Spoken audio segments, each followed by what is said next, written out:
이 팔찌 어디서 훔쳤니? 갑작스런 질문에 아이가 깜짝 놀라며 고개를 들었어요. 큰 눈망울이 순간 촉촉해지더니 작은 목소리로 대답했습니다. 훔친 거 아니에요. 우리 엄마 거예요. 민수의 손끝이 미세하게 떨렸습니다. 그 팔찌, 10년 전 자신이 직접 만들어서 선물했던 세상에 단 하나뿐인 그 팔찌였거든요. 가슴이 쿵 떨어지는 기분이었어요. 이럴 수가 없다는 생각이 머릿속을 맴돌았죠. 은색 체인에 작은 하트 모양 펜던트가 달린 팔찌. 펜던트 안쪽에는 S 하트 M이라는 이니셜이 새겨져 있을 거예요. 소영과 민수, 두 사람만의 약속이 담긴 특별한 선물이었습니다. 사실 민수가 이곳 부산에 오게 된 건 불과 며칠 전의 일이었어요. 서울에서의 답답한 일상을 벗어나고 싶었죠. 민수야, 이번 주말에 우리 부모님 댁에 인사드리러 가자. 은지의 목소리가 사무실에 울려 퍼졌습니다. 민수는 서류에서 고개를 들지도 않고 대답했어요. 미안, 이번 주는 좀 바빠. 요즘 계속 그런 식이야. 우리 사귄 지 벌써 2년이 됐는데. 은지의 목소리에는 서운함이 묻어났어요.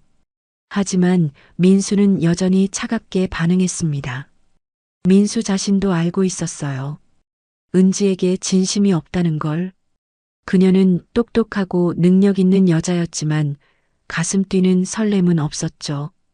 그저 적당한 조건의 만남일 뿐이었습니다. 그날 밤늦게까지 사무실에 혼자 남아있던 민수. 창밖으로 보이는 서울의 야경이 화려했지만 마음속은 왠지 공허했어요. 손목시계가 자정을 넘기고 있었죠. 무심코 서랍을 열었을 때 구겨진 사진 한 장이 눈에 들어왔습니다. 10년 전 해운대 백사장에서 찍은 사진. 환하게 웃고 있는 소영의 모습이 선명했어요. 그 순간 가슴 한편이 아려왔습니다. 소영, 그녀를 마지막으로 본 게 언제였을까요? 지금은 어디서 뭘 하며 살고 있을까? 혹시 결혼이라도 했을까? 온갖 생각들이 머릿속을 스쳐 지나갔어요. 그래, 부산에 가보자. 민수는 갑작스럽게 결심했습니다. 부산. 10년 전 소영과 함께 새로운 시작을 꿈꿨던 곳이었죠. 소영을 만날 수 있을 거라는 기대는 없었어요. 그저 그때의 추억을 되짚어보고 싶었습니다. 이틀 후 민수는 KTX를 타고 부산에 도착했어요. 바다 냄새가 코끝을 자극했죠.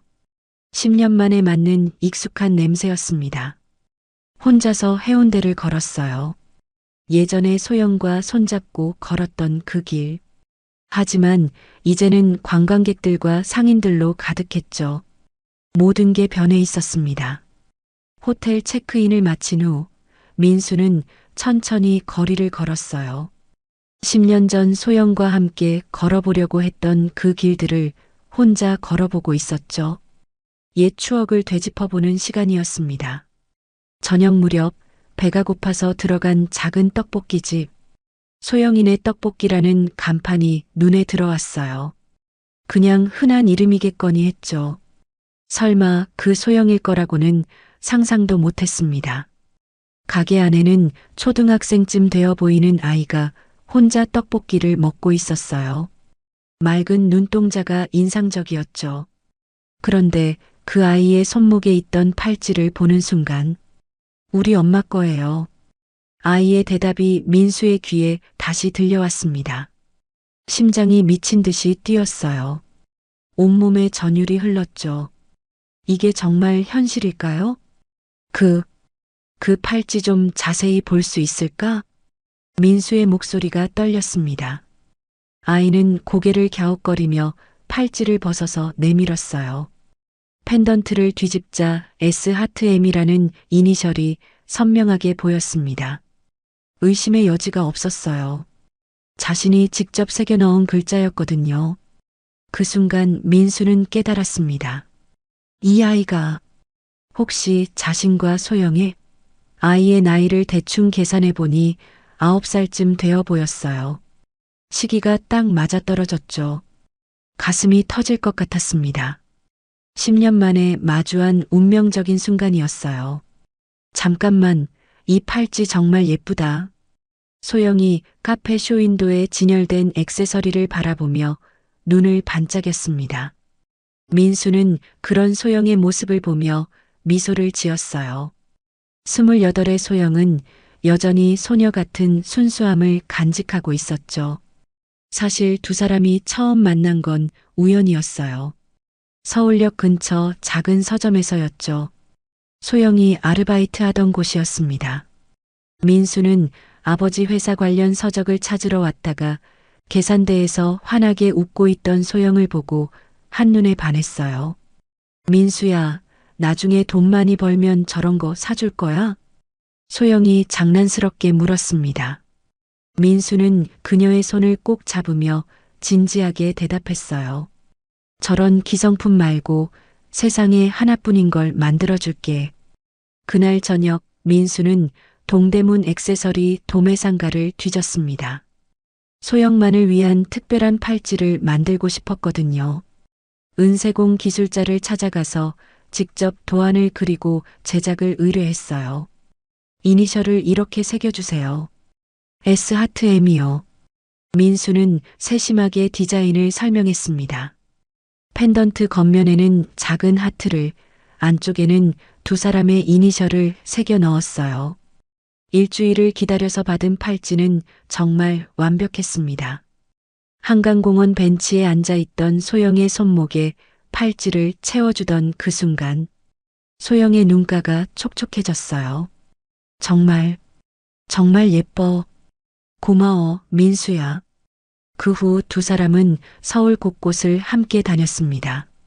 남산타워에서 사랑의 자물쇠도 걸고 홍대 앞에서 버스킹 공연도 보고 명동에서 달고나도 만들어 먹었어요. 소영은 항상 그 팔찌를 차고 다녔죠. 하지만 행복은 오래가지 못했습니다. 민수의 아버지 박민철 회장이 두 사람의 관계를 알게 된 거예요. 회사 직원이 민수를 미행했다가 보고한 것이었습니다. 이게 대체 뭐야? 아버지가 민수의 방에 들이닥쳤어요. 손에는 소영과 찍은 사진들이 들려 있었죠. 민수의 얼굴이 창백해졌습니다. 고아라고? 변변한 집안 배경도 없는 여자를 데리고 다니다니. 아버지의 목소리가 집 전체를 뒤흔들었어요. 민수는 주먹을 꽉 쥐었지만 아무 말도 할 수 없었습니다. 사립탐정을 통해 조사해봤다. 어릴 때 고아원에서 자랐고 지금도 월세방에서 아르바이트로 근근히 살고 있어. 우리 집안과는 격이 맞지 않아. 아버지는 차가운 목소리로 말했어요. 민수의 가슴이 아팠습니다. 소영의 과거를 그렇게 함부로 말하는 아버지가 원망스러웠어요. 아버지, 사랑의 집안이 무슨 상관이에요? 저는 소영이를 진심으로 사랑합니다. 민수가 처음으로 아버지에게 맞섰어요. 하지만 아버지의 표정은 더욱 굳어졌죠. 당장 헤어져. 안 그러면 너도 이 집에서 나가라. 회사 상속권도 포기하는 거로 알고. 아버지의 말은 칼날 같았습니다. 민수는 어떻게 대답해야 할지 몰랐어요. 사랑하는 여자와 가족, 그리고 회사 사이에서 고민에 빠졌죠. 그날 밤 민수는 소영을 만났습니다.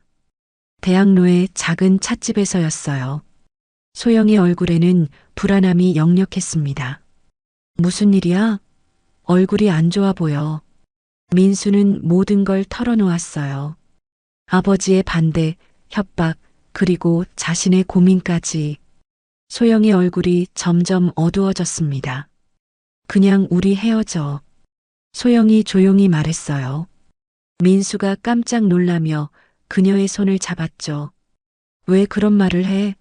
난 널 포기할 수 없어. 민수야, 나 때문에 네가 모든 걸 잃을 순 없어. 가족도 회사도 다 소중한 거잖아. 소영의 목소리가 떨렸어요. 하지만 민수는 고개를 저었습니다. 아니야. 우리 같이 떠나자.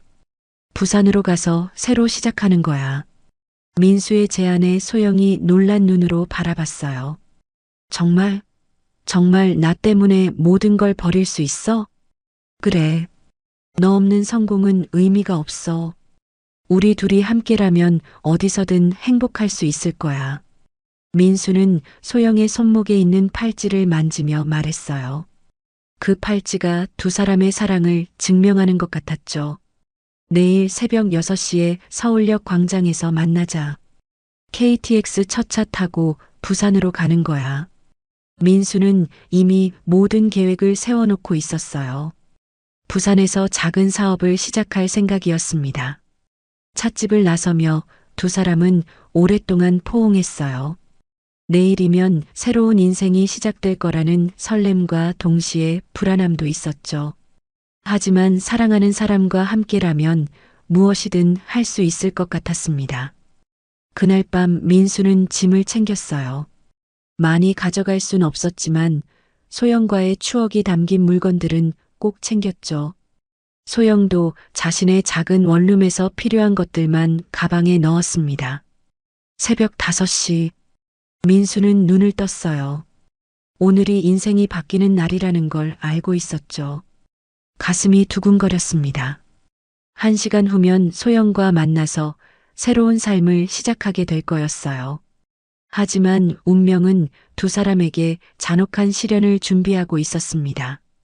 찬물로 얼굴을 씻으며 거울을 바라봤습니다. 긴장된 얼굴이 거울에 비쳤어요. 손이 미세하게 떨리고 있었죠. 정말 잘하는 일일까? 순간 의심이 들었지만 곧 고개를 저었습니다. 소용없는 인생은 상상할 수 없었거든요. 그때 복도 저편에서 이상한 소리가 들려왔어요. 쿵 하는 무언가 떨어지는 소리였죠. 민수는 발걸음을 멈췄습니다. 아버지 방에서 나는 소리 같았어요. 평소 같으면 신경 쓰지 않았겠지만 왠지 불안한 느낌이 들었습니다. 아버지, 조심스럽게 문을 두드렸지만 대답이 없었어요. 민수의 가슴이 철렁 내려앉았죠. 문손잡이를 돌려보니 잠겨있지 않았습니다. 천천히 문을 열고 들어갔어요. 아버지가 침실 바닥에 쓰러져 있었습니다. 얼굴은 창백했고 입가에는 거품이 맺혀 있었어요. 민수의 온몸에 전율이 흘렀죠. 아버지, 다급하게 달려가서 아버지를 흔들었지만 반응이 없었습니다. 떨리는 손으로 119에 전화를 걸었어요. 여보세요, 응급 상황입니다. 환자가 의식을 잃고 쓰러져 있어요. 주소는? 민수의 목소리가 갈라졌습니다. 시간은 새벽 5시 45분. 소영과의 약속까지 15분밖에 남지 않았어요. 구급차 사이렌 소리가 고급 주택가의 새벽 정적을 깨뜨렸습니다. 응급구조사들이 들것을 들고 뛰어들어왔어요. 민수는 넋을 잃고 그 모습을 바라봤죠. 보호자분이시죠? 환자분과의 관계가 어떻게 되세요? 아들입니다. 뇌출혈 의심됩니다. 즉시 응급수술 준비하세요. 응급실로 달려가는 구급차 안에서 의료진의 긴박한 목소리가 들렸어요. 민수는 아버지의 차가워진 손을 꽉 잡고 있었습니다. 머릿속에는 온통 복잡한 생각들만 맴돌았어요. 보호자는 여기서 기다려주세요. 간호사의 말에 민수는 대기실 의자에 털썩 주저앉았어요. 손목 시계를 보니 오전 6시 20분. 이미 소영과의 약속 시간을 20분이나 넘겼습니다. 휴대폰을 꺼내려다가 손이 멈췄어요. 지금 이 상황을 어떻게 설명해야 할까요? 떨리는 손으로 소영의 번호를 눌렀습니다. 신호음이 길게 울렸지만 받지 않았어요. 아마 화가 났을 거예요. 자신을 바람 맞췄다고 생각하고 있을지도 모르죠. 다시 걸어봤지만 여전히 받지 않았습니다. 빨간 불이 켜진 수술실 입구. 수술 중이라는 표시가 민수의 가슴을 조였어요. 의자에 앉아 머리를 감싸 안고 있었죠. 온갖 생각들이 머릿속을 스쳐 지나갔습니다. 어젯밤 아버지와 나눈 차가운 대화, 소영에 대한 모진 말들. 수술이 끝난 건 오전 9시였어요. 의사가 수술복을 입은 채 나왔습니다. 표정이 어두웠죠. 가족분이세요? 환자분 상태가 매우 심각합니다. 민수의 다리에 힘이 빠졌어요. 대뇌 동맥류 파열로 인한 급성 뇌출혈입니다. 수술은 했지만 의식을 되찾을 가능성이 매우 희박합니다. 의사의 말이 민수의 귀에 메아리처럼 울려 퍼졌어요. 갑자기 다리에 힘이 풀려서 벽에 기대야 했죠. 온갖 의료기기에 둘러싸인 아버지의 모습, 산소 마스크를 쓰고 있는 모습이 너무나 초라해 보였어요. 어제까지 그렇게 강했던 아버지가 이렇게 무력하게 누워 있다니. 민수의 눈가가 뜨거워졌습니다. 아버지, 저예요. 민수예요. 작은 목소리로 말했지만 아버지는 반응이 없었어요. 심전도 모니터의 선이 불규칙하게 움직이고 있었죠. 간호사가 와서 조용히 말했습니다. 시간이 많이 남지 않으신 것 같아요. 아버지, 죄송해요. 어제 그렇게 대들어서. 민수는 아버지의 손을 잡고 속삭였어요. 차가운 손이었죠. 소영이에 대해서도 제가 정말 사랑하는 사람이에요. 아버지도 언젠가는 이해해 주실 거라고 믿었는데. 오후 2시 37분. 심전도의 선이 일직선이 되었습니다. 길고 단조로운 신호음이 병실을 가득 채웠어요. 민수는 아버지의 손을 놓지 못했습니다. 눈물이 볼을 타고 흘러내렸죠. 아버지. 병원 로비에 혼자 앉아 있는 민수. 모든 게 꿈 같았어요. 몇 시간 전까지만 해도 소영과 새로운 인생을 시작하려 했는데 이제는 아버지를 영원히 떠나보내야 하는 상황이 되었죠. 휴대폰을 꺼내 소영에게 다시 전화를 걸어봤지만 여전히 받지 않았습니다. 장례식장에서 밤을 새우며 조문객들을 맞았어요. 회사 직원들, 사업 파트너들, 친척들, 모두들 민수에게 위로의 말을 건넸지만 머릿속에는 소영 생각뿐이었습니다. 지금쯤 부산에 도착했을까? 나를 원망하고 있을까? 아버지의 갑작스런 죽음으로 회사가 흔들리고 있었어요. 주가는 폭락했고 거래처들은 불안해하기 시작했죠. 민수는 어쩔 수 없이 회사 일에 매달려야 했습니다. 장례식이 끝나고 나서야 소영을 제대로 찾아보려 했어요. 하지만 그녀가 일하던 서점은 이미 문을 닫은 상태였죠.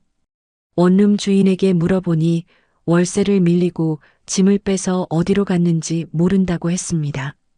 소영아, 어디 있는 거야? 민수는 그녀가 자주 다니던 카페, 공원, 서점들을 모두 찾아다녔어요. 하지만 소영의 흔적은 어디에서도 찾을 수 없었죠. 마치 세상에서 사라진 것 같았습니다. 이제 회장님께서 회사를 이끌어 가셔야 합니다. 전무이사의 말에 민수는 고개를 끄덕였어요. 선택의 여지가 없었죠. 아버지가 평생 일궈온 회사를 지켜야 했습니다. 하지만 마음 한편으로는 소영에 대한 그리움이 계속 자리 잡고 있었어요. 일주일 후 민수는 마지막으로 소영의 친구들을 찾아가 봤습니다. 하지만 아무도 그녀의 행방을 알지 못했어요. 소영이가 갑자기 사라졌어요. 연락도 안 되고. 친구의 말에 민수의 마음이 더욱 무거워졌죠. 한 달이 지나도 소영의 소식은 없었어요. 민수는 점차 체념하기 시작했습니다. 아마 자신에게 실망해서 멀리 떠난 것 같았어요. 그리고 회사 일에 점점 더 매달리게 되었죠. 그것만이 소영에 대한 그리움을 잊을 수 있는 유일한 방법이었습니다. 운명은 정말 잔혹했어요. 하루아침에 모든 것이 바뀌어 버렸죠. 사랑하는 여자도 아버지도 모두 잃어버린 민수에게는 오직 회사만이 남았습니다. 소영은 커다란 여행 가방을 끌고 서울역 광장에 서 있었어요. 새벽 공기가 차갑게 뺨을 스쳤죠. 손목의 팔찌가 차가운 금속 느낌을 전해왔습니다. 민수가 선물해준 그 특별한 팔찌였어요. 오늘이면 정말 새로운 인생이 시작될 거라는 설렘과 동시에 불안함도 밀려왔죠. 약속 시간인 6시가 되었지만 민수는 보이지 않았어요. 소영은 시계를 자꾸 확인했습니다. 6시 5분, 6시 10분. 시간이 흘러갈수록 가슴이 조여왔어요. 늦잠을 잤나? 아니면 교통이 막혔나? 온갖 추측들이 머릿속을 스쳐 지나갔죠. 6시 15분이 되자 참을 수 없어서 민수에게 전화를 걸었어요. 신호음이 길게 울렸지만 받지 않았습니다. 소영의 손이 미세하게 떨렸어요. 왜 안 받지? 설마 마음이 바뀐 건 아니겠지? 불안한 생각들이 머릿속을 채웠습니다. 6시 30분, 7시. 시간은 계속 흘러갔어요. 주변으로는 출근하는 사람들이 바삐 오가고 있었죠. 소영은 그 속에서 혼자 서 있는 자신이 너무 초라하게 느껴졌습니다. 여행 가방에 손잡이를 꽉 쥐고 있는 손바닥에 땀이 났어요. 몇 번을 더 전화를 걸어봤지만 민수는 계속 받지 않았어요. 문자도 보내봤죠. 민수야, 어디야? 걱정된다. 하지만 답장은 오지 않았습니다. 소영의 가슴 한편이 싸늘해지기 시작했어요. KTX 첫차 시간이 지나버렸어요. 소영은 벤치에 앉아서 한숨을 깊게 내쉬었습니다. 설마 나를 버린 건 아니겠지? 하지만 그런 생각이 들수록 가슴이 아팠어요. 어젯밤까지 그렇게 확신에 찬 목소리로 말했던 민수였는데 8시가 되자 소영은 결심했어요. 혼자라도 부산에 가기로 한 거죠. 민수가 약속을 지키지 않았다고 해서 자신의 인생까지 포기할 순 없었습니다. 민수 없이도 새로운 시작을 할 수 있어. 스스로에게 다짐하며 표를 끊었어요. 기차 창밖으로 스쳐 지나가는 풍경을 바라보며 소영은 눈물을 참았어요. 옆자리에 앉아 있어야 할 민수가 없다는 현실이 너무 슬펐죠. 손목의 팔찌를 만지작거리며 생각했습니다. 정말 사랑했던 건 나뿐이었나? 부산역에 내렸을 때 오후 1시였어요. 바다 냄새가 코끝을 자극했죠. 낯선 도시에 혼자 서 있다는 사실이 실감났습니다. 여행 가방 하나와 얼마 안 되는 통장 잔고가 전부였어요. 하지만 포기할 순 없었죠. 부산역 근처의 작은 고시원에 방을 구했어요. 좁은 방이었지만 당장 갈 곳이 없었죠. 침대에 누워서 천장을 바라보며 하루 종일 참았던 눈물이 터져 나왔습니다. 민수야, 왜 오지 않았어? 무슨 일이 생긴 거야? 다음 날부터 소영은 일자리를 찾아다녔어요. 편의점, 카페, 식당, 여러 곳에 이력서를 넣었죠. 서울에서의 서점 아르바이트 경험이 도움이 되었어요. 작은 분식집에서 홀서빙 일을 하게 되었습니다. 분식집 일은 힘들었지만 소영은 성실하게 했어요.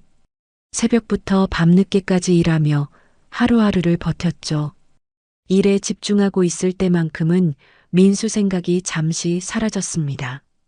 하지만 혼자 있는 시간이면 그리움이 밀려왔어요. 부산에 온 지 한 달이 지난 어느 날이었어요. 몸이 이상했죠. 아침마다 속이 메스꺼리고 어지러웠습니다. 처음에는 피로 때문이라고 생각했어요. 하지만 증상이 계속되자 불안해졌죠. 축하드려요.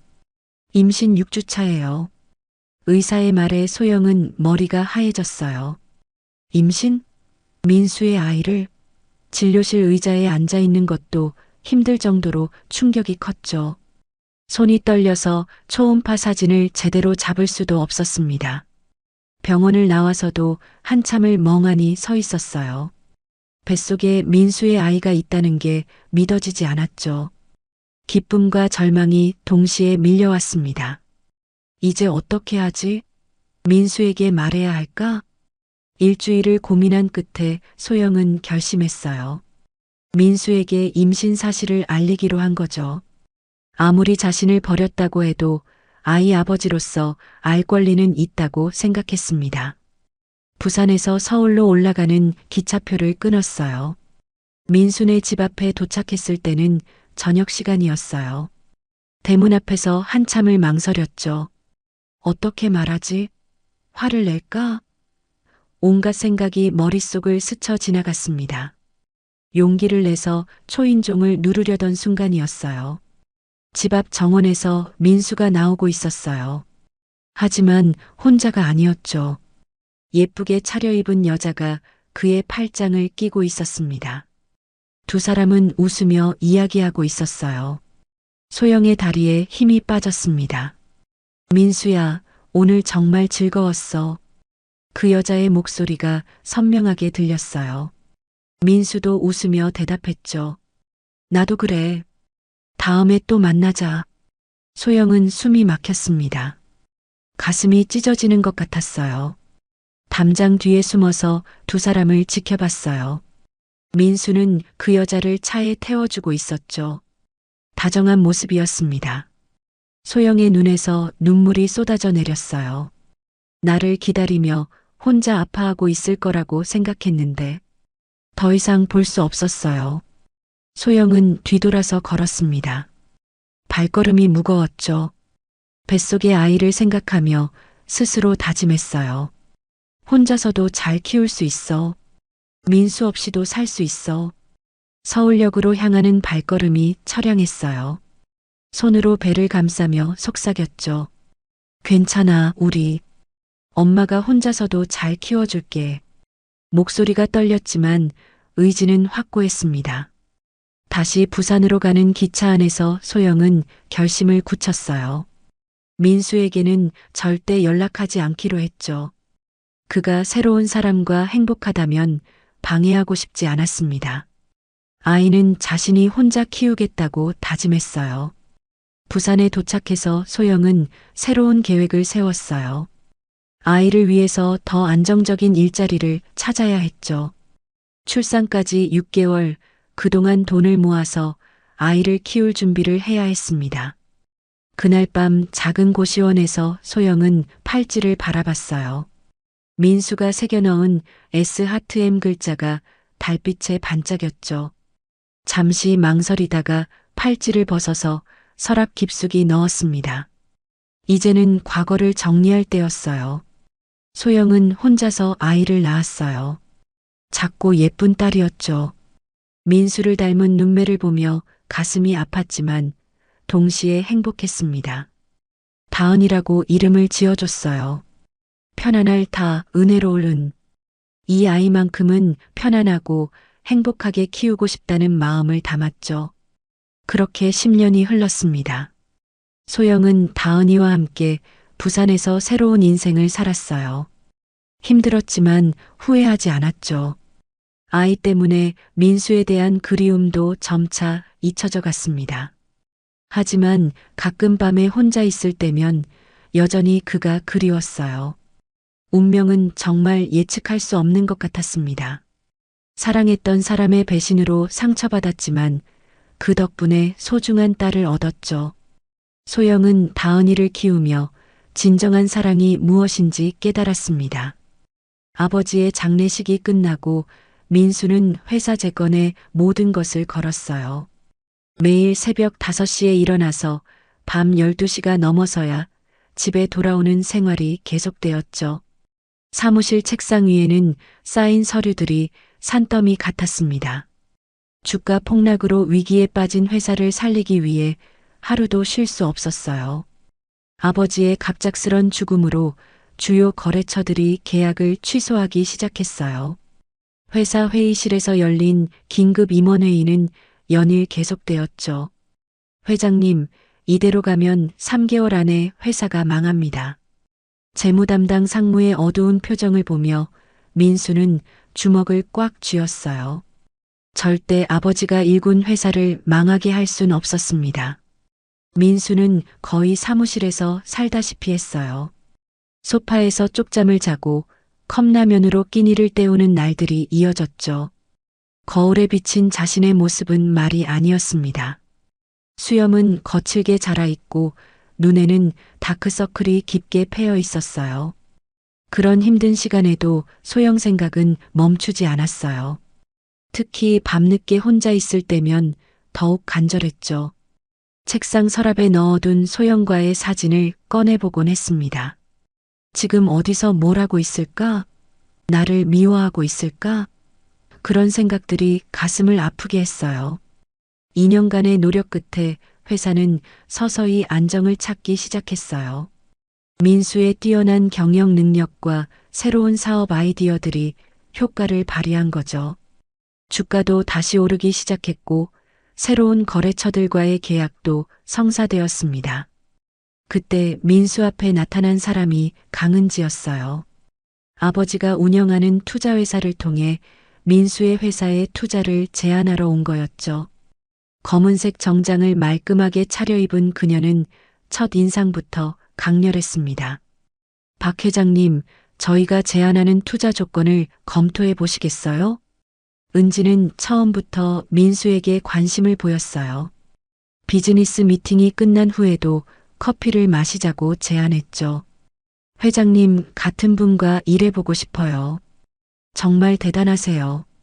그녀의 칭찬에 민수는 어색해했어요. 오랫동안 일에만 매달려 살다 보니 여자와의 대화가 서툴렀거든요. 은지는 꾸준히 민수에게 접근했어요. 사업 관련 자료를 가져다 주면서 자연스럽게 식사를 함께 하게 되었죠. 고급 레스토랑에서의 만찬, 문화센터에서의 공연 관람, 은지가 주도하는 만남들이었습니다. 은지와 시간을 보내면서도 민수의 마음 한편에는 항상 소영이 있었어요. 은지가 웃을 때면 소영의 밝은 미소가 떠올랐고, 은지가 손을 잡으려 할 때면 소영의 따뜻한 손길이 그리워졌죠. 하지만 소영은 이미 찾을 수 없는 사람이 되어버렸습니다. 은지와 알게 된 지 1년이 지났을 때였어요. 그녀가 민수에게 정식으로 사귀자고 제안했죠. 우리 이제 진짜 연인이 되면 안 될까요? 민수는 한참을 망설였어요. 사랑한다는 감정은 없었지만 혼자 사는 것보다는 나을 것 같았죠. 좋아. 민수의 대답은 담담했어요. 사랑의 고백이라기보다는 사업 계약을 승인하는 것 같았죠. 은지는 아쉬워했지만 일단 관계를 시작하는 것에 만족했습니다. 같은 시간 부산에서는 소영이 다은이와 함께 새로운 삶을 읽어가고 있었어요. 처음에는 분식집에서 일했지만 점차 실력을 인정받아서 주방에서 요리를 담당하게 되었죠. 특히 떡볶이 만들기에 재능이 있었습니다. 다은이는 밝고 똑똑한 아이로 자라고 있었어요. 유치원에서도 인기가 많았죠. 하지만 가끔 다른 아이들이 아빠 이야기를 할 때면 조용해졌습니다. 엄마, 우리 아빠는 언제 와요? 그런 질문을 받을 때마다 소영의 가슴이 아팠어요. 아빠는 멀리 일하러 가셨어. 언젠가는 돌아오실 거야. 소영은 아이에게 거짓말을 할 수밖에 없었어요. 진실을 말하기에는 다은이가 너무 어렸거든요. 하지만 그 거짓말을 할 때마다 자신도 상처받았습니다. 다은이가 5살이 되던 해 소영은 용기를 내서 작은 떡볶이집을 차렸어요. 그동안 모은 돈을 모두 투자한 거였죠. 소영이네 떡볶이라는 간판을 달고 새로운 도전을 시작했습니다. 처음에는 손님이 거의 없었어요. 하루 종일 가게에 앉아 있어도 한두 명 정도만 들어올 뿐이었죠. 소영은 절망했지만 포기할 순 없었습니다. 다은이를 위해서라도 성공해야 했거든요. 소영은 자신만의 특별한 떡볶이 소스를 개발했어요. 달콤하면서도 적당히 매운맛이 일품이었죠. 그리고 다양한 토핑도 추가했습니다. 치즈, 라면사리, 만두까지. 손님들의 취향에 맞춰서 다양하게 만들어줬어요. 소영의 정성이 통했을까요? 점차 입소문이 나기 시작했어요. 근처 학교 학생들이 찾아오기 시작했고 직장인들도 점심시간에 들르곤 했죠. 가게는 점점 붐비기 시작했습니다. 다은이가 7살이 되던 해 소영은 오랫동안 서랍에 넣어두었던 그 팔찌를 꺼냈어요. 민수가 선물해준 특별한 팔찌였죠. 다은이에게 주면서 말했습니다. 이거 엄마가 제일 아끼는 거야. 너한테 줄게. 정말요? 고마워요, 엄마. 다은이는 팔찌를 받고 너무 좋아했어요. 그 후로는 매일 차고 다녔죠. 소영은 그 모습을 보며 복잡한 기분이 들었습니다.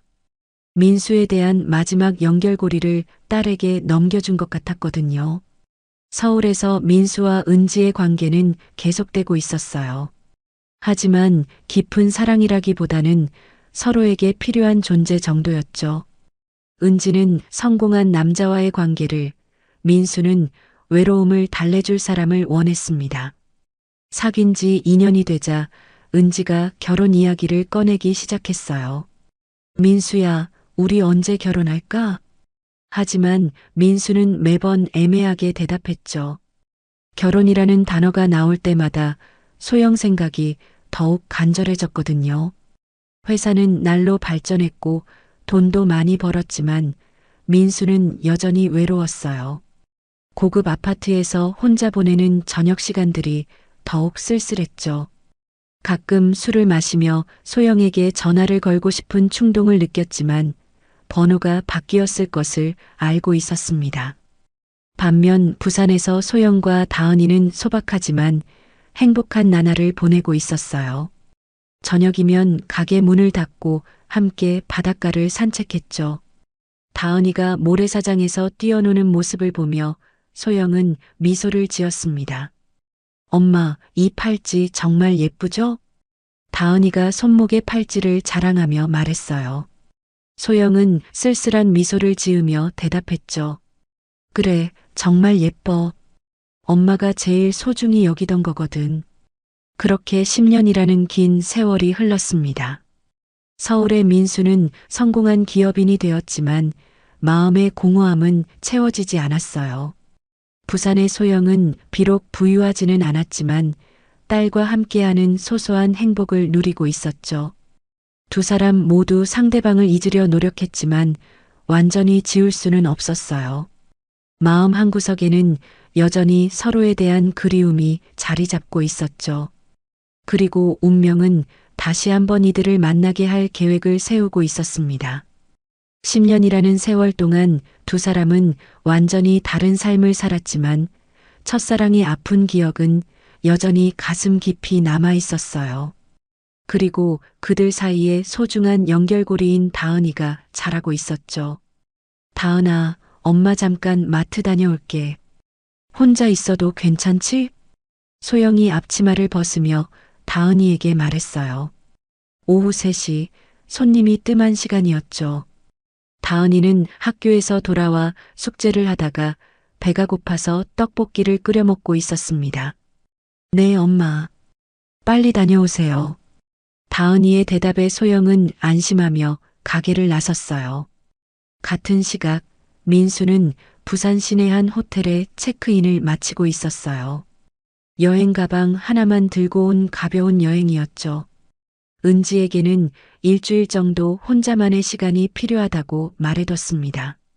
사실 도망치고 싶었어요.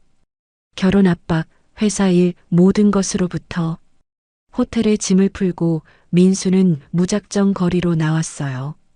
10년 전 소영과 함께 오려 했던 이 도시의 공기는 여전히 따뜻했죠. 바다 냄새가 코끝을 간지럽혔습니다. 특별한 목적지는 없었어요. 그저 걷고 싶었죠. 큰 길에서 벗어나 작은 골목길로 들어갔어요. 예전 부산의 정취가 그대로 남아있는 곳이었죠. 낡은 간판들, 좁은 길, 정겨운 풍경들. 마음이 조금씩 편해지는 기분이었습니다. 걷다 보니 어느새 저녁 시간이 되었어요. 배가 고파서 근처에 식당이 있나 둘러보던 중이었죠. 그때 작은 간판이 눈에 들어왔습니다. 소영이네 떡볶이. 흔한 이름이었지만 왠지 발걸음이 멈춰졌어요. 안녕하세요. 문을 열고 들어서자 따뜻한 공기가 얼굴을 감쌌어요. 아담한 가게였죠. 테이블 4개 정도의 작은 공간이었습니다. 그런데 가게 안에는 아무도 없었어요. 이상하다 생각하며 둘러보는데 구석 테이블에서 작은 아이가 혼자 떡볶이를 먹고 있었어요. 9살쯤 되어 보이는 여자아이였죠. 맑은 눈동자가 인상적이었습니다. 민수를 보자 예의 바르게 인사했어요. 어서 오세요. 떡볶이 드시러 오셨어요? 민수는 놀랐어요. 이렇게 어린아이가 혼자 가게를 지키고 있다니. 하지만 아이의 태도는 의외로 침착했죠. 그래. 그런데 사장님은 어디 계시니? 엄마가 잠깐 마트에 가셨어요. 금방 오실 거예요. 그럼 기다려도 될까? 네. 여기 앉으세요. 다은이가 자신이 앉은 테이블 맞은편 의자를 가리켰어요. 민수는 감사해하며 앉았죠. 아이가 먹고 있는 떡볶이에서 달콤한 냄새가 났습니다. 학교는 다녀왔니? 네. 오늘 수학 시험에서 100점 받았어요. 다은이가 자랑스럽게 말했어요. 민수는 미소를 지으며 대답했죠. 와, 정말 대단하다. 똑똑하구나. 다은이가 젓가락을 들어 떡볶이를 먹는 모습을 보다가 민수의 시선이 그녀의 손목에 멈췄어요. 은색 체인의 팔찌가 햇빛에 반짝이고 있었죠. 심장이 순간 멈춘 것 같았습니다. 그 팔찌, 분명 자신이 만든 것이었어요. 하트 모양 펜던트, 은색 체인, 모든 것이 일치했죠. 하지만 어떻게 이 아이가 그 팔찌를 가지고 있을까요? 민수의 머리가 하얘졌습니다. 이 팔찌 어디서 훔쳤니? 말이 저절로 나왔어요. 너무 충격적이어서 생각할 겨를도 없었죠. 다은이의 얼굴이 순간 굳어졌습니다. 눈가가 촉촉해지더니 작은 목소리로 대답했어요. 훔친 거 아니에요. 우리 엄마 거예요. 떨리는 목소리였지만 당당했어요. 민수는 더욱 혼란스러워졌죠. 엄마 것이라고? 그럼 설마. 온갖 가능성들이 머릿속을 스쳐 지나갔습니다. 미안해. 아저씨가 잘못 말했어. 그 팔찌 좀 자세히 볼 수 있을까? 민수는 최대한 부드럽게 말했어요. 다은이는 여전히 경계하는 눈빛이었지만 팔찌를 벗어서 건넸죠.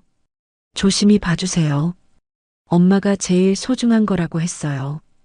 떨리는 손으로 팔찌를 받은 민수.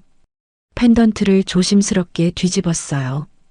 그곳에는 분명히 SHM이라는 글자가 새겨져 있었죠. 의심의 여지가 없었습니다. 자신이 직접 새긴 글자였거든요. 민수는 숨이 막혔어요. 이게 정말 현실일까요? 이 아이가 소영의 딸이라면 나이를 계산해 보니 딱 맞아떨어졌죠. 10년 전 소영이 임신했다면 지금 이 아이의 나이와 정확히 일치했습니다. 아저씨, 왜 그렇게 놀라세요? 이 팔찌 아세요? 다은이가 고개를 갸웃거리며 물었어요. 민수는 어떻게 대답해야 할지 몰랐죠. 이 아이에게 진실을 말해야 할까요? 아니면, 예쁜 팔찌라서 그래. 엄마가 언제 주셨니? 2년 전에요. 7살 생일 때 주셨어요. 엄마가 제일 아끼던 거래요.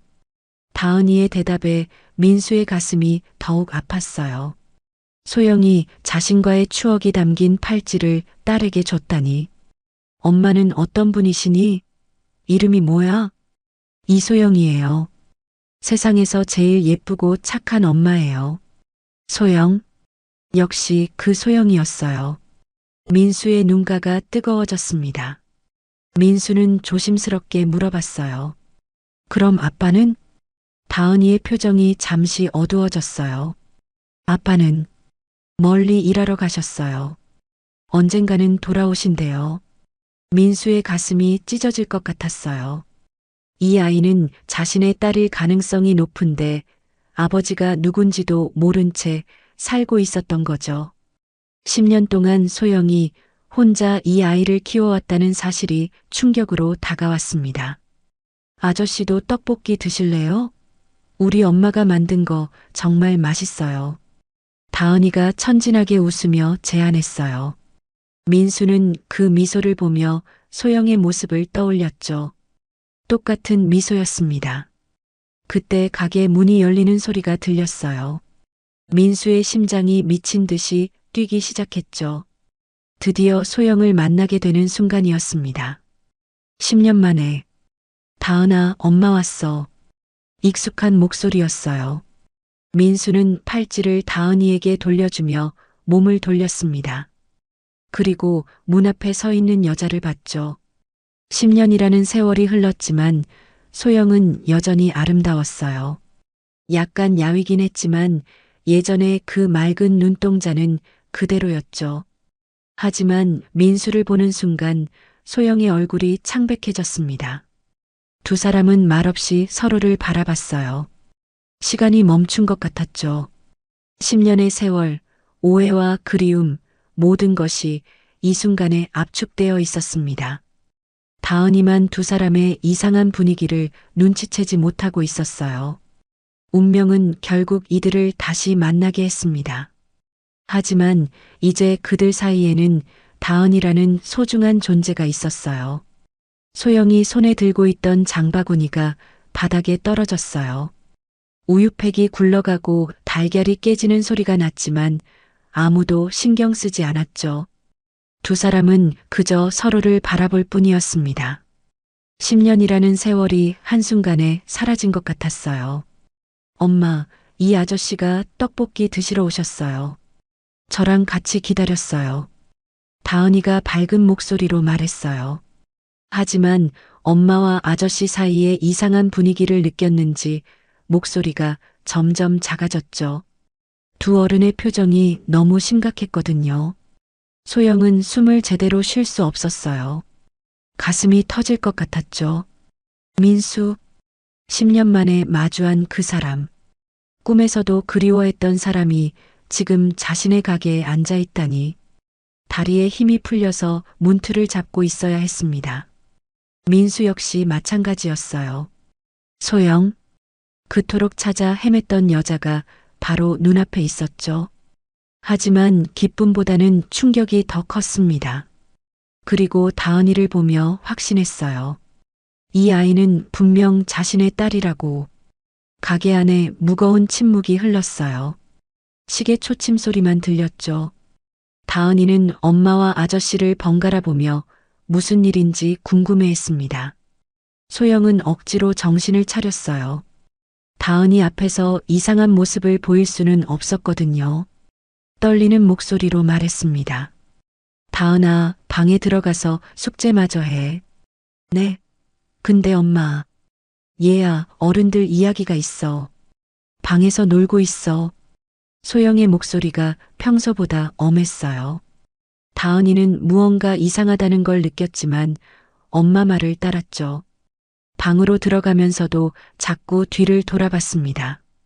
다은이가 방으로 들어가자 가게 안에는 민수와 소영만 남았어요. 텅 빈 공간에 두 사람의 숨소리만 들렸죠. 누가 먼저 말을 꺼낼까요? 왜 여기 있어? 소영이 먼저 입을 열었어요. 목소리가 떨리고 있었죠. 민수는 어떻게 대답해야 할지 몰랐습니다. 그냥 여행 왔어. 여행? 민수가 조심스럽게 물었어요. 저 아이. 다은이가 차고 있던 팔찌. 뭐? 소영의 표정이 더욱 경직되었죠. 그 팔찌. 내가 너에게 선물한 거 맞지? 소영은 더 이상 숨길 수 없었어요. 고개를 끄덕였죠. 맞아. 그럼 다은이는? 민수의 말이 끝나기도 전에 소영이 고개를 저었습니다. 아니야. 상관없어. 하지만 목소리에는 확신이 없었어요. 민수는 소영의 눈을 똑바로 바라보며 말했습니다. 소영아, 진실을 말해줘. 다은이는 내 딸이지? 소영의 눈에서 갑자기 눈물이 쏟아져 나왔어요. 그래, 네 딸 맞아. 그래서 어쩔 건데? 억눌렀던 감정이 한꺼번에 터져 나왔죠. 10년간 혼자 견뎌온 모든 것들이 말에 담겨 있었습니다. 민수는 머리를 양손으로 감쌌어요. 정말 자신의 딸이었다니. 9년 동안 모르고 살았다는 사실이 견딜 수 없었죠. 왜 말하지 않았어? 왜 혼자 키웠어? 말하지 않았다고? 너야말로 어디 있었는데? 소영의 목소리가 높아졌어요. 10년 전 그날 왜 오지 않았어? 서울역에서 몇 시간을 기다렸는데 아버지가 갑자기 돌아가셨어. 새벽에 뇌출혈로 쓰러지셔서 병원에. 민수의 목소리도 격해졌어요. 연락하려고 했는데 받지 않았잖아. 아버지가 돌아가셨다고? 소영이 놀란 표정을 지었어요. 전혀 몰랐던 사실이었죠. 그럼 정말로 못 온 거였어? 당연하지. 나도 너를 찾으려고 했어. 하지만 이미 사라진 후였어. 두 사람은 서로를 바라보며 깨달았어요. 모든 것이 오해였다는 걸. 그럼 내가 너를 오해했던 거야? 소영이 주저앉으며 울었어요. 다른 여자와 있는 걸 봤다고 말하려다가 멈췄죠. 그것도 오해였을 수 있으니까. 미안해, 소영아. 정말 미안해. 내가 더 적극적으로 찾았어야 했는데. 민수도 무릎을 꿇고 앉았어요. 자신의 딸을 9년 동안 모른 채 살았다는 죄책감이 밀려왔죠. 너는 지금 뭐 하며 살아? 소영이 눈물을 닦으며 물었어요. 회사 경영해. 아버지 회사를 이어받았어. 결혼은? 안 했어. 너는? 나도. 갑자기 방에서 다은이의 목소리가 들렸어요. 엄마, 괜찮아요? 아이가 엄마의 울음소리를 들었나 봐요. 소영은 급히 눈물을 닦았습니다. 소영아, 이제 우리 다시 시작할 수 없을까? 민수가 소영의 손을 잡으려 했지만 소영이 뒤로 물러났어요. 이제 와서 무슨, 나한테는 다은이가 있어. 그 아이가 상처받으면 안 돼. 소영의 목소리에는 모성애가 깃들어 있었어요. 무엇보다 딸이 우선이었죠. 나도 다은이 아빠야. 이제부터라도 제대로 된 아빠가 되고 싶어. 민수의 진심 어린 말에 소영의 마음이 흔들렸어요. 그때 가게 문이 열렸어요. 손님이 들어왔죠. 두 사람은 급히 자리에서 일어났습니다. 어서 오세요. 소영이 억지로 밝은 목소리를 냈어요. 손님 때문에 중요한 대화가 중단되었어요. 민수는 일단 자리에서 일어났습니다. 나 먼저 갈게. 내일 다시 와도 될까? 소영은 대답하지 않았어요. 너무 복잡했거든요. 민수가 가게를 나서면서 다은이에게 말했어요. 다은아, 내일 또 올게. 네, 내일도 떡볶이 드시러 오세요. 민수가 떠난 후 소영은 멍하니 서 있었어요. 10년 만에 재회, 밝혀진 진실, 그리고 다은이의 존재. 모든 것이 혼란스러웠죠. 그날 밤 소영은 잠들 수 없었어요. 다은이는 아무것도 모른 채 평화롭게 자고 있었죠. 소영은 딸의 잠든 얼굴을 바라보며 생각했습니다. 이제 어떻게 해야 할까? 운명적인 재회는 이뤄졌지만 이제 더 큰 고민이 시작되었어요. 10년의 세월과 현실의 벽이 두 사람 앞에 놓여 있었습니다. 호텔 침대에 누워 있지만 민수는 한숨도 잘 수 없었어요. 천장을 바라보며 하루 종일 일어난 일들을 되새기고 있었죠. 소영과의 재회, 다은이가 자신의 딸이라는 사실, 모든 게 꿈만 같았습니다. 시계는 새벽 3시를 가리키고 있었어요. 그때 휴대폰이 울렸어요. 은지에게서 온 전화였죠. 민수는 잠시 망설이다가 받았습니다. 민수야, 왜 연락이 안 돼? 걱정했어. 은지의 목소리가 들려왔어요. 평소 같으면 안심시켜주는 말을 했겠지만 지금은 아무 말도 나오지 않았죠. 미안, 좀 피곤해서 일찍 잤어. 언제 돌아와? 부모님이 주말에 식사하자고 하시는데. 은지의 말에 민수는 답답함을 느꼈어요. 결혼 이야기가 나올 게 뻔했거든요. 아직 좀 더 있을 것 같아. 뭔가 이상해. 목소리도 다르고. 혹시 무슨 일 있어? 은지는 예리한 여자였어요. 민수의 변화를 금세 눈치챘죠. 하지만 민수는 말할 수 없었습니다. 아무것도 아니야. 그냥 혼자 있고 싶어서. 전화를 끊고 민수는 더욱 혼란스러워졌어요. 은지와의 2년간의 관계, 결혼 약속, 그리고 갑자기 나타난 소영과 다은이. 모든 것이 복잡하게 얽혀 있었죠. 다음 날 오전 민수는 다시 떡볶이집 앞에 서 있었어요. 문이 아직 열리지 않았죠. 시간은 오전 9시. 가게는 보통 오전 11시에 문을 여는 것 같았습니다. 하지만 기다릴 수밖에 없었어요. 잠시 후 가게 뒤쪽에서 다은이가 나왔어요. 학교 가방을 메고 있었죠. 민수를 보자 반갑게 인사했습니다. 아저씨, 벌써 오셨어요? 응, 일찍 일어나서. 학교 가는 길이구나? 네. 오늘은 체육 시간이 있어서 좋아요. 다은이가 밝게 웃으며 말했어요. 민수는 그 모습을 보며 가슴이 뭉클했죠. 자신의 딸과 이렇게 자연스럽게 대화하고 있다니. 체육을 좋아하는구나. 무슨 운동 잘해? 달리기요. 우리 반에서 제일 빨라요. 그때 소영이 가게에서 나왔어요. 다은이를 학교에 데려다 주려는 참이었죠. 민수를 보자 표정이 굳어졌습니다. 다은아, 학교 늦어. 빨리 가자. 엄마, 아저씨가 오셨어요. 소영은 민수와 눈을 마주치지 않으려 했어요. 어젯밤 잠을 못 잤는지 얼굴이 피곤해 보였죠. 일찍 오셨네요. 기다릴게. 다은이 학교 다녀와서 보자. 아저씨, 저 학교 다녀올게요. 오늘도 떡볶이 드세요.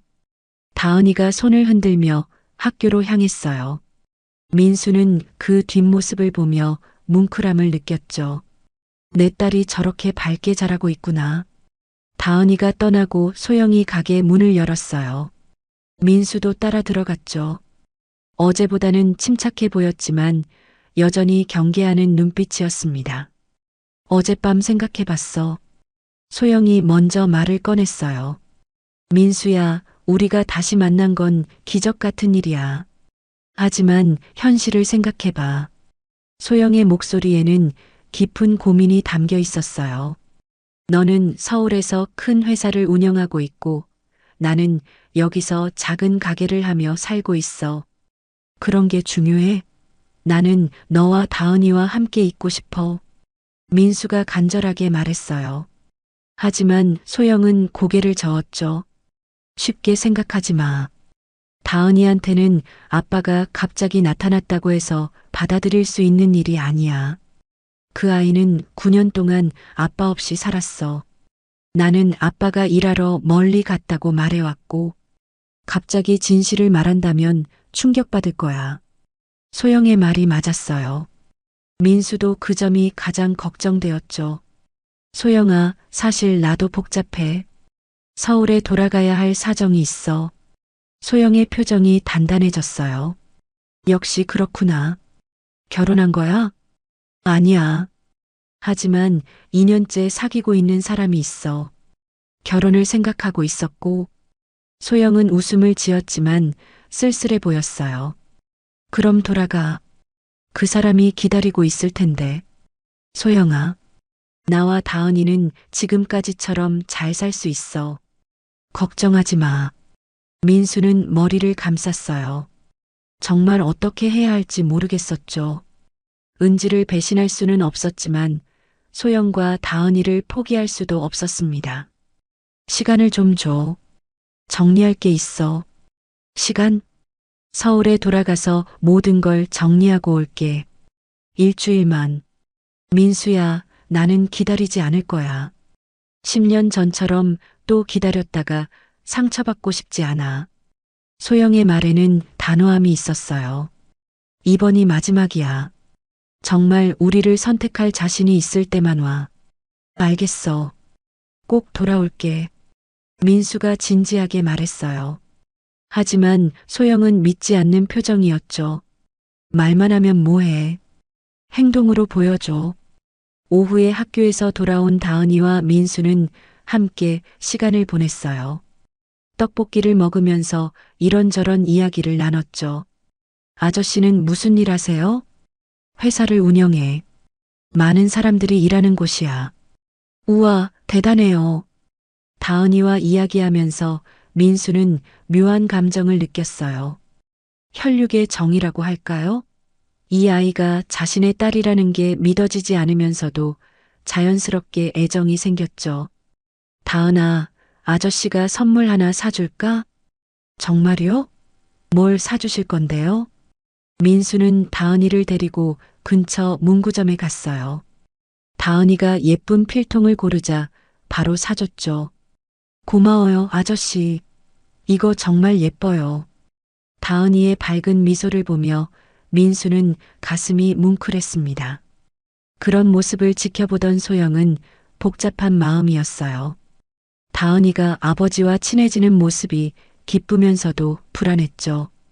혹시 민수가 다시 사라지면 다은이가 상처받을까봐 걱정되었습니다. 저녁이 되자 민수가 일어났어요.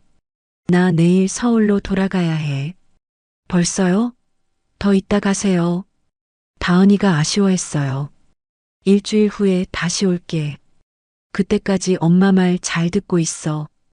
약속해요? 약속해.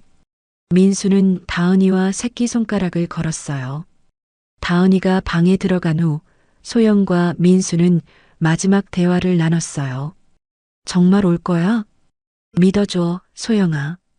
이번에는 절대 너희를 실망시키지 않을게. 민수가 가게를 나서면서 뒤돌아봤어요. 소영이 문 앞에 서서 그를 바라보고 있었죠. 두 사람의 시선이 마주쳤지만 아무 말도 하지 않았습니다. 다음 날 아침 민수는 부산을 떠났어요. KTX 창밖으로 스쳐 지나가는 풍경을 보며 생각에 잠겼죠. 이제 서울에서 모든 걸 정리해야 했습니다. 은지와의 관계, 회사 일, 그리고 새로운 인생에 대한 결심. 서울로 향하는 기차 안에서 민수는 마음을 굳혔어요. 이번에는 정말로 소영과 다은이를 선택하겠다고, 더 이상 과거의 실수를 반복하지 않겠다고 다짐했습니다. 하지만 현실은 그리 만만하지 않을 거였어요. 은지, 회사, 그리고 모든 기득권을 포기한다는 게 쉬운 일은 아니었으니까요. 서울역에 도착한 민수는 택시를 타고 집으로 향했어요. 익숙한 도시의 풍경이 스쳐 지나갔지만 왠지 낯설게 느껴졌죠. 부산에서의 며칠이 모든 것을 바꿔놓은 것 같았습니다. 고급 아파트에 도착해서도 발걸음이 무거웠어요. 넓은 거실에 혼자 서 있으니 더욱 공허했어요. 비싼 가구들과 화려한 인테리어가 무색하게 느껴졌죠. 부산의 작은 떡볶이 집이 오히려 더 따뜻했던 것 같았습니다. 소파에 앉아 한참을 멍하니 있었어요. 저녁 무렵 초인종이 울렸어요. 은지였죠. 그녀는 꽃다발을 들고 밝은 미소로 들어왔습니다. 여행 잘 다녀왔어? 많이 보고 싶었어. 민수는 억지로 미소를 지으며 대답했어요.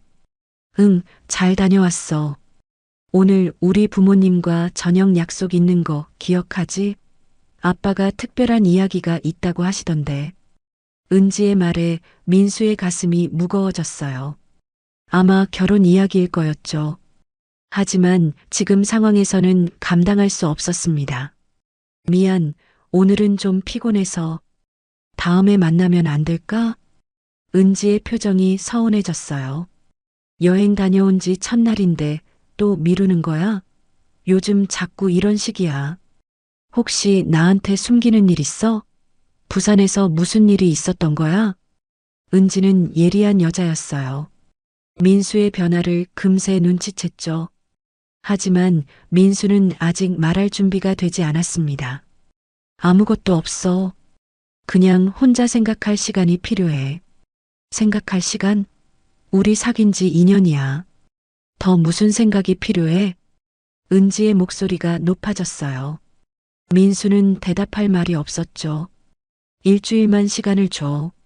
그러면 모든 걸 정리해서 이야기할게. 정리? 무슨 정리? 은지가 불안해하며 물었어요. 하지만 민수는 더 이상 말하지 않았죠. 은지는 화가 나서 집을 나갔습니다. 은지가 떠나고 민수는 다시 혼자가 되었어요. 휴대폰을 꺼내 소영의 번호를 보고 있었죠. 전화하고 싶었지만 아직은 때가 아니었습니다. 먼저 정리할 일들이 있었어요. 다음 날 회사에 출근한 민수는 일에 집중할 수 없었어요. 서류를 보고 있어도 자꾸 다은이의 얼굴이 떠올랐죠. 부회장이 들어와서 중요한 보고를 하는데도 제대로 듣지 못했습니다. 회장님, 괜찮으세요? 얼굴이 안 좋아 보이는데. 아, 미안. 다시 설명해줘. 점심시간에 민수는 한강공원을 혼자 걸었어요. 10년 전 소영과 함께 걸었던 그 길이었죠. 벤치에 앉아 깊은 생각에 잠겼습니다. 정말 모든 걸 포기하고 부산으로 갈 수 있을까? 오후에 은지 아버지에게서 전화가 왔어요. 민수야, 어제 왜 안 왔어? 은지가 많이 서운해했던데. 죄송합니다. 급한 일이 생겨서 이번 주말에는 꼭 와야 해. 중요한 이야기가 있거든. 전화를 끊고 민수는 더욱 답답해졌어요. 은지 아버지는 자신의 회사에 투자도 하고 있고 결혼도 기대하고 있었죠. 모든 걸 정리한다는 게 쉬운 일이 아니었습니다. 그날 밤 민수는 중요한 결심을 했어요. 더 이상 미룰 수 없었죠. 내일 은지와 만나서 모든 걸 솔직하게 이야기하기로 했습니다. 다음 날 저녁 민수는 은지를 고급 레스토랑으로 불렀어요. 은지는 기대에 찬 표정으로 왔죠. 아마 프로포즈라도 할 거라고 생각한 것 같았습니다. 무슨 특별한 날이야? 이런 곳까지 예약해서. 은지야, 중요한 이야기가 있어. 민수는 모든 걸 털어놓았어요. 부산에서 만난 소영, 다은이가 자신의 딸이라는 사실, 그리고 자신의 마음까지. 미안해, 은지야. 나한테는 이미 가족이 있었어. 은지는 처음에는 믿을 수 없다는 표정이었어요. 뭐라고? 딸이 있다고? 그럼 나는 뭐야? 목소리가 떨렸죠. 2년 동안 우리가 함께한 시간은 뭐였어? 정말 미안해. 너에게 상처를 주려던 건 아니었어. 하지만 이제 진실을 마주해야겠어. 은지의 눈에서 눈물이 흘러나왔어요. 나는 정말 사랑했는데. 은지야, 너는 좋은 사람이야. 나보다 훨씬 좋은 사람을 만날 거야. 그런 식으로 위로하지 마. 나는 네가 필요해. 은지가 울먹이며 말했어요. 미안해. 정말 미안해. 민수는 더 이상 할 말이 없었어요. 은지는 자리에서 일어나더니 뺨을 한 대 때렸습니다. 절대 용서 안 해. 그리고 레스토랑을 뛰쳐나갔어요. 이틀 후 민수는 회사 임원진을 모두 불러 모았어요. 중요한 발표가 있었죠. 저는 회장직에서 물러나겠습니다. 회의실이 술렁거렸어요. 부회장님이 당분간 회사를 이끌어 주세요. 회장님, 갑자기 무슨 말씀이세요? 회사는 지금 최고의 상황인데. 임원들이 만류했지만 민수의 의지는 확고했어요. 개인적인 사정이 있습니다. 이해해 주세요. 일주일 동안 민수는 인수인계에 매달렸어요. 10년간 읽어온 모든 것을 정리하는 것은 쉽지 않았죠. 하지만 후회는 없었습니다. 진정한 행복을 위해서는 필요한 희생이었어요. 아파트도 정리했어요. 필요한 물건들만 챙기고 나머지는 모두 처분했죠. 소영과의 옛 사진들만은 소중히 챙겼습니다. 서울에서의 마지막 밤이었어요. 텅 빈 아파트에서 민수는 소영에게 전화를 걸었습니다. 소영아, 나야. 민수야? 무슨 일이야? 내일 부산으로 가. 이번에는 정말로 모든 걸 정리하고 가는 거야. 정말, 정말 모든 걸 정리했어? 소영의 목소리에 놀라움이 묻어났어요. 회사도 그만뒀고 아파트도 정리했어. 이제 너희와 함께 새로운 시작을 하고 싶어. 믿어도 돼? 믿어줘. 이번에는 절대 실망시키지 않을게. 민수의 목소리에는 확신이 있었어요. 다음 날 아침, 민수는 여행 가방 하나만 들고 부산행 KTX에 올랐어요. 이번에는 돌아올 생각이 없었죠. 창밖 풍경을 보며 새로운 인생에 대한 기대감이 밀려왔습니다. 기차 안에서 민수는 다은이를 생각했어요. 이제 진짜 아빠가 될 수 있을까? 9년간 부재했던 시간을 어떻게 메울 수 있을까? 걱정도 있었지만 설렘이 더 컸습니다. 부산이 가까워질수록 민수의 마음은 가벼워졌어요. 드디어 진정한 자신의 모습으로 살 수 있게 된 거였죠. 성공, 돈, 지위, 모든 것을 포기했지만 대신 사랑과 가족을 얻게 되었습니다. 기차는 부산을 향해 달려가고 있었어요. 민수의 새로운 인생도 함께 달려가고 있었죠. 부산역에 도착한 민수는 깊게 숨을 들이마셔 봤어요. 바다 냄새가 섞인 공기가 폐 속 깊이 스며들었죠. 이제 정말로 돌아갈 곳이 없었습니다. 서울의 모든 것을 정리하고 온 이상 오직 앞으로만 나아갈 수 있었어요. 손에 든 여행 가방이 유일한 짐이었죠. 택시를 타고 떡볶이 집으로 향했어요. 기사 아저씨가 말을 걸어왔죠. 어디서 오셨어요? 서울에서요. 관광 오신 거예요? 아니요. 이제 여기서 살 예정이에요. 민수의 대답에 기사 아저씨가 놀란 표정을 지었습니다. 오후 2시쯤 떡볶이집 앞에 도착했어요. 점심시간이 지나서인지 손님이 몇 명 없었죠. 가게 안에서는 소영이 설거지를 하고 있었고 다은이는 학교에 간 상태였습니다. 민수는 잠시 밖에서 지켜보며 마음을 가다듬었어요. 문을 열고 들어서자 소영이 고개를 들었어요. 민수를 보는 순간 놀란 표정을 지었죠. 정말 왔구나. 소영의 목소리에는 믿을 수 없다는 감정이 담겨 있었어요. 약속했잖아. 이번에는 절대 거짓말 안 해. 민수가 여행 가방을 내려놓으며 말했어요. 모든 걸 정리하고 왔어. 회사도 그만뒀고 아파트도 정리했어.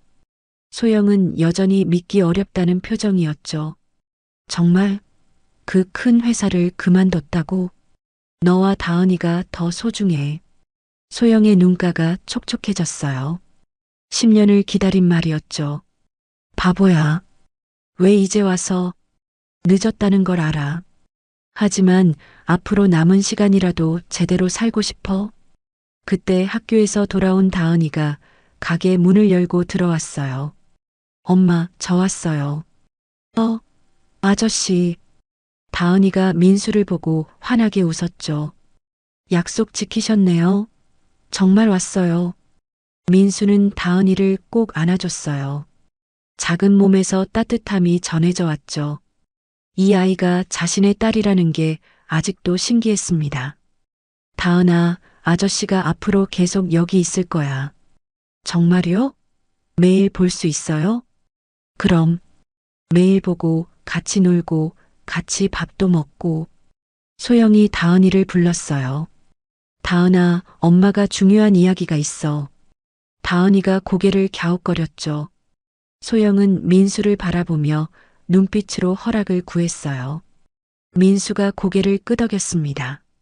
다은아, 이 아저씨가 네 아빠야. 다은이는 처음에는 이해하지 못하는 표정이었어요. 아빠요? 진짜 아빠? 응, 진짜 아빠야. 다은이는 한참을 민수를 바라봤어요. 그리고 천천히 입을 열었죠. 그럼 왜 이제야 왔어요? 저 많이 기다렸는데. 민수의 가슴이 아팠어요. 9년간 아빠를 기다린 아이의 마음을 생각하니 미안함이 밀려왔죠. 미안해, 다은아. 아빠가 늦었어. 앞으로는 절대 어디 안 가고 네 옆에 있을게. 다은이가 민수의 품에 안겼어요. 정말 안 가요? 약속해요? 약속해. 절대 안 가. 그날부터 민수는 떡볶이집에서 일하기 시작했어요. 처음에는 서툴렀지만 금세 적응했죠. 주방에서 요리를 도우고 홀에서 손님들을 맞이하고 가게 청소까지 모든 일이 새로웠지만 즐거웠습니다. 아침에는 다은이를 학교에 데려다 주고 낮에는 소영과 함께 가게를 운영하고 저녁에는 세 가족이 함께 식사를 했어요. 평범한 일상이었지만 민수에게는 그 무엇보다 소중했죠. 다은이는 점점 민수에게 마음을 열어갔어요. 학교에서 있었던 일들을 이야기해주고 함께 숙제도 하고 주말에는 바닷가에 놀러 가기도 했죠. 아빠, 내일 학교에서 아빠들이 오는 날이에요. 오실 수 있어요? 당연하지. 아빠가 꼭 갈게. 학부모 참관일에 민수가 갔어요. 다은이는 친구들에게 자랑스럽게 아빠를 소개했죠. 얘들아, 우리 아빠야. 우와, 다은이 아빠 정말 멋지다. 민수는 가슴이 뭉클했어요. 이런 평범한 행복이 이렇게 큰 의미가 있는 줄 몰랐죠. 민수의 경영 노하우가 더해지면서 떡볶이집은 더욱 번창했어요. 메뉴를 다양화하고 인테리어도 개선했죠. 손님들도 점점 늘어났습니다. 소영아, 가게를 좀 더 크게 확장하는 게 어때? 정말 할 수 있을까? 우리가 함께하면 뭐든 할 수 있어. 3개월이 지나자 모든 것이 안정되었어요. 민수는 완전히 부산 생활에 적응했고 다은이도 아빠가 있는 생활이 자연스러워졌죠. 가게도 동네에서 소문난 맛집이 되었습니다.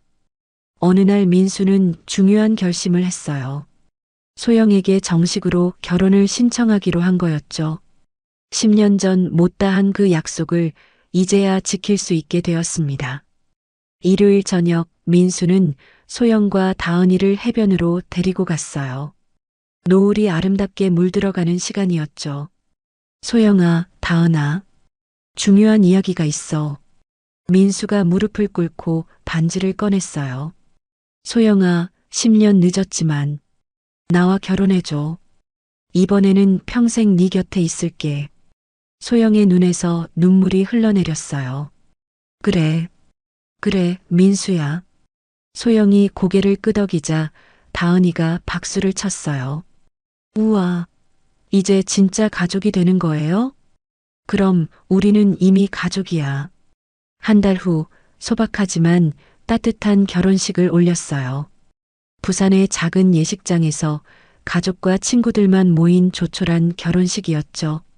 다은이가 예쁜 드레스를 입고 꽃을 뿌려줬습니다. 결혼 후에는 가게 근처의 작은 주택으로 이사했어요. 마당이 있는 2층 집이었죠. 다은이는 자기 방을 갖게 되어 너무 좋아했습니다. 아빠, 엄마, 우리 집 정말 예뻐요. 결혼한 지 1년이 지났어요. 소영이 둘째를 가졌다는 소식을 전했죠. 민수야, 우리 둘째 생겼어. 민수는 기쁨으로 소영을 안아줬어요. 정말? 이번에는 처음부터 함께 할 수 있겠네. 다은이도 동생이 생긴다는 소식에 너무 좋아했어요. 아빠, 남동생이었으면 좋겠어요. 남동생이든 여동생이든 다은이가 잘 돌봐줘야 해. 네, 제가 최고의 언니가 될게요. 9개월 후 건강한 아들이 태어났어요. 민수는 처음으로 자신의 아이가 태어나는 순간을 함께 할 수 있었죠.